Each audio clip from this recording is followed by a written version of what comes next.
20th R question ಇಲ್ಲಿ ಏನ್ ಕೊಟ್ಟಿದ್ದಾರೆ ನೋಡ್ರಿ. In an arithmetic progression the common difference is 3. Okay, common difference ಅಂದ್ರೆ ನಥಿಂಗ್ ಬಟ್ ಡಿ ವ್ಯಾಲ್ಯೂ ಕೊಟ್ಟಿದ್ದಾರೆ, ಎಷ್ಟು 3 ಅಂತ ಕೊಟ್ಟಿದ್ದಾರೆ. ಆಮೇಲೆ and is 10th term is 32. Okay, so ಅವ್ರು ಏನ್ ಕೊಟ್ಟಿದ್ದಾರೆ 10th ಟರ್ಮ್ ಅಂದ್ರೆ A10 ಕೊಟ್ಟಿದ್ದಾರೆ, ಎಷ್ಟು 32 ಅಂತ ಕೊಟ್ಟಿದ್ದಾರೆ. ಓಕೆ, ಈಗ ಏನ್ ಕೇಳ್ತಾ ಇದಾರೆ, find the first term of the progression. Okay, first term ಅಂದ್ರೆ ನಥಿಂಗ್ A1 ಅಥವಾ A ಕಂಡಿಬೇಕು. ಓಕೆ, A1 ಅಂದ್ರೆ ಒಂದೇ, A ಅಂದ್ರೆ ಒಂದೇ. ಈಗ A ಕಂಡಿಬೇಕು.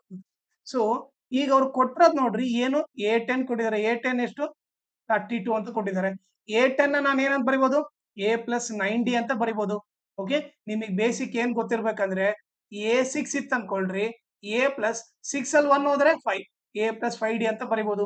A4 ಇತ್ತು ಅನ್ಕೊಳ್ರಿ, A plus 4 ಅಲ್ಲಿ 1 ಹೋದ್ರೆ 3, A plus 3D ಅಂತ ಬರಿಬಹುದು.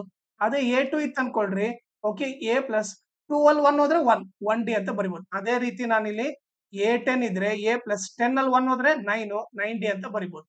ಈಗ A plus 9 into, okay, so D value ಅವರೇ ಕೊಟ್ಟಿದ್ದಾರೆ, ಎಷ್ಟು 3 ಅಂತ ಕೊಟ್ಟಿದ್ದಾರೆ, is equal to 32. A plus 9 3 is 27 is equal to 32. ಈಗ A is equal to 32 plus 27 ಹಾಕೊಂಡು ಹೋದ್ರೆ ಮೈನಸ್ 27. ಸೊ A ವ್ಯಾಲ್ಯೂ ಏನಾಯ್ತು 5 ಆಯ್ತು. ಸೊ A ಅಂದ್ರೆ ನಥಿಂಗ್ ಬಟ್ ಏನು first term. So first term ಏನು 5 ಅಂತ ಗೊತ್ತಾಯ್ತು. ಓಕೆ, ಆಮೇಲೆ ಇನ್ನೊಂದು ಇಂಪಾರ್ಟೆಂಟ್ ಥಿಂಗ್ ಏನಂದ್ರೆ, ನನ್ನ ಚಾನಲ್ ನ ನೀವು ಸಬ್ಸ್ಕ್ರೈಬ್ ಮಾಡ್ರಿ, ಅದ್ರ ಜೊತೆಗೆ ಜಾಯ್ನ್ ಆಗ್ರಿ. ಜಾಯ್ನ್ ಆಗೋದ್ರಿಂದ ಅಡ್ವಾಂಟೇಜ್ ಏನಂದ್ರೆ, ಎಕ್ಸಾಮ್ ಟೈಮಲ್ಲಿ ನಿಮಗೆ ಯಾವ ತರ ಕ್ವಶನ್ಸ್ ಬರುತ್ತೆ, ಓಕೆ, ಅದನ್ನ ಯಾವ ತರ ಈಸಿಯಾಗಿ ಕಲಿಬೇಕು, ಆಮೇಲೆ ಎಕ್ಸಾಮ್ ಅಲ್ಲಿ ಅದನ್ನ ಯಾವ ತರ ರೆಪ್ರೆಸೆಂಟ್ ಮಾಡ್ಬೇಕಂತ ಎಲ್ಲ ನೀಟಾಗಿ ಹೇಳ್ಕೊಡುತ್ತೆ. ಸೊ ಅದಕ್ಕೋಸ್ಕರ ನನ್ನ ಚಾನಲ್ ನ ಜಾಯ್ನ್ ಆಗ್ರಿ.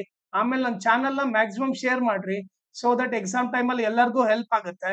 ಆಮೇಲೆ ಈ ವಿಡಿಯೋ ಡಿಸ್ಕ್ರಿಪ್ಷನ್ ಅಲ್ಲಿ ನನ್ನ Instagram channel link, Telegram channel link, ಆಮೇಲೆ ಮ್ಯಾಥ್ಸ್ 2025 ಮಿಡ್ ಟರ್ಮ್ದು ಎಲ್ಲಾ ಕ್ವಶನ್ ಸಾಲ್ವ್ ಮಾಡ್ಬಿಟ್ಟು ಆ ಪ್ಲೇ ಲಿಸ್ಟ್ ಲಿಂಕ್ ನ ಈ ವಿಡಿಯೋ ಡಿಸ್ಕ್ರಿಪ್ಷನ್ ಅಲ್ಲಿ ಹಾಕಿರ್ತೀನಿ, ಅದನ್ನ ನೀವು ರೆಫರ್ ಮಾಡ್ರಿ.